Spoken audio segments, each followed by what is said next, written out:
Hai, perkenalkan nama lengkap saya Krista Imun, biasa dipanggil Rista. Di sini saya akan menjelaskan fungi atau jamur penyebab penyakit dan kerusakan bahan pangan. Pertama-tama, kita harus tahu dulu bagaimana definisi dari jamur. Jamur dalam bahasa Indonesia sehari-hari mencakupi beberapa hal yang agak berkaitan. Arti yang pertama adalah semua anggota kerajaan fungi dan beberapa organisme yang pernah dianggap berkaitan, seperti jamur lendir dan jamur belah atau bakteria.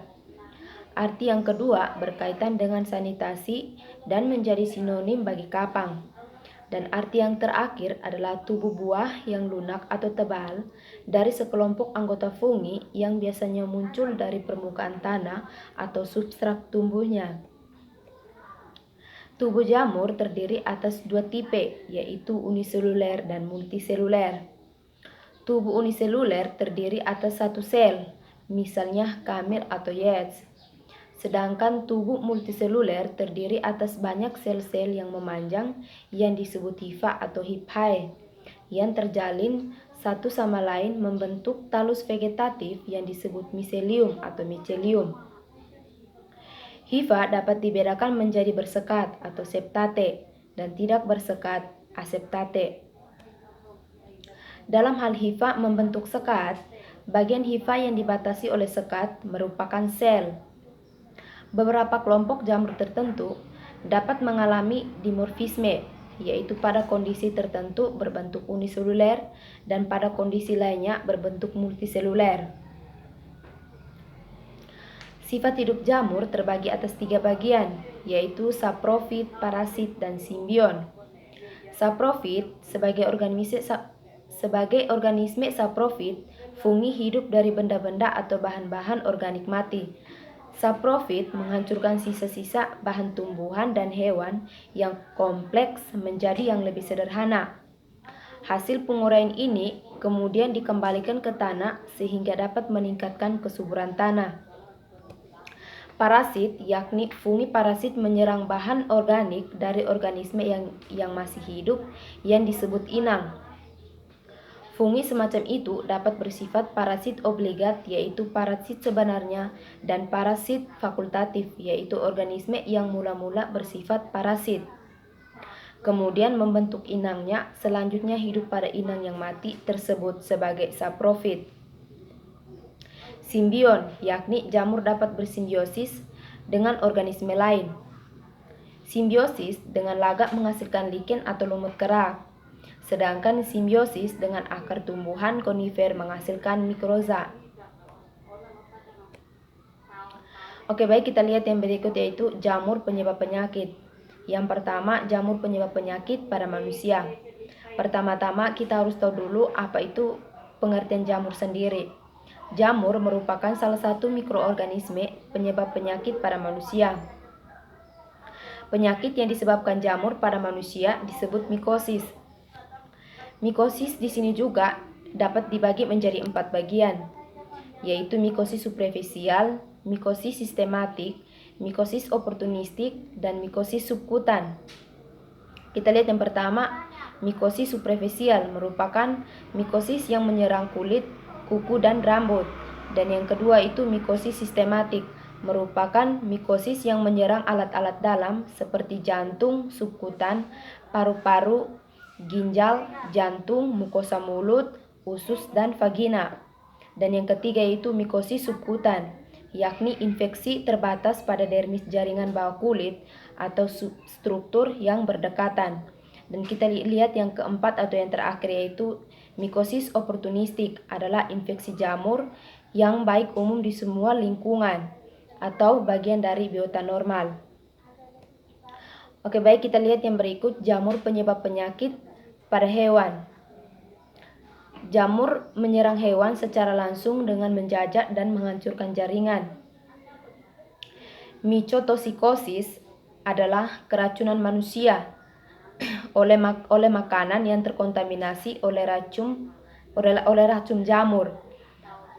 Selain itu, individu yang menampilkan hipertensivitas terhadap jamur dan spora mengembangkan reaksi alergi yang kuat dan berbahaya. Infeksi jamur pada umumnya sangat sulit untuk mengobati karena tidak seperti bakteri jamur eukariotik.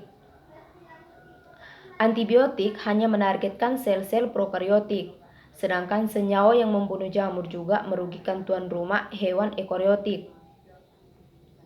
Banyak infeksi jamur yang berada di permukaan, yaitu mereka terjadi pada kulit hewan, disebut kulit atau kulit mikosis. Mereka dapat memiliki pengaruh yang sangat buruk.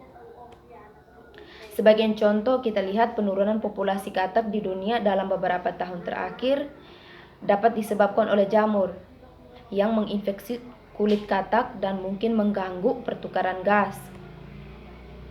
Selain itu, terdapat infeksi jamur pada kucing di mana telinga adalah salah satu tempat yang paling umum untuk infeksi jamur.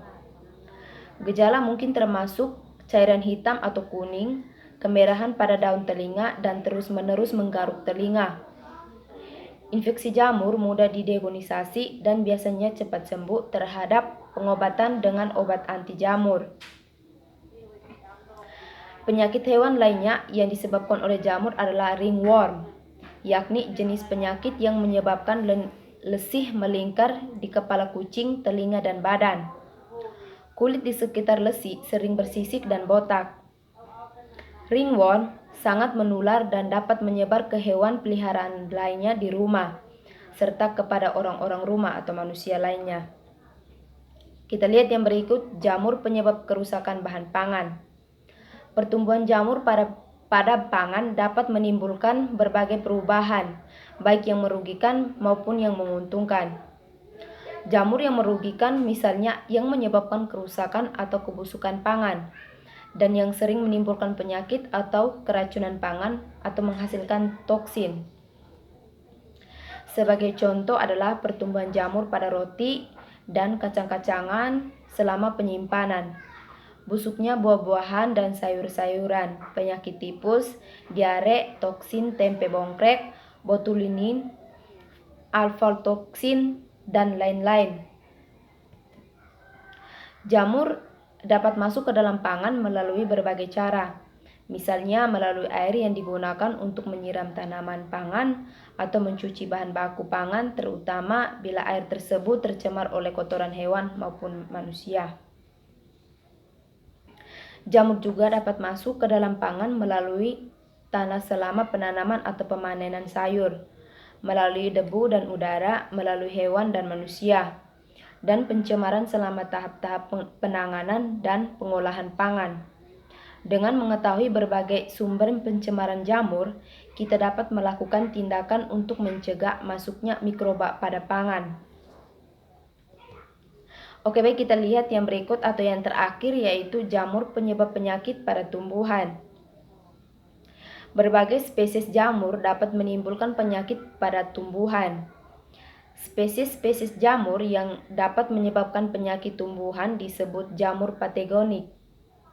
Jamur patogenik menyebabkan penyakit tumbuhan melalui proses infeksi. Bagian tubuh jamur, vegetatif maupun reproduktif, yang berperan untuk melalui proses infeksi disebut inokulum.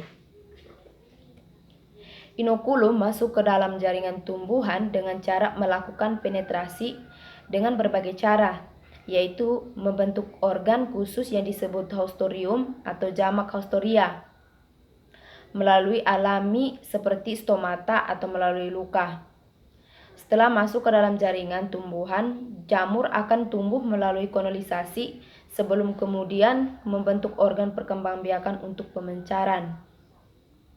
Proses yang terdiri atas tahap infeksi, kolonisasi, dan pemencaran ini disebut daur penyakit. Oke, baik, sekian penjelasan dari saya. Bila ada kesalahan, saya mohon maaf. Sekian dan terima kasih.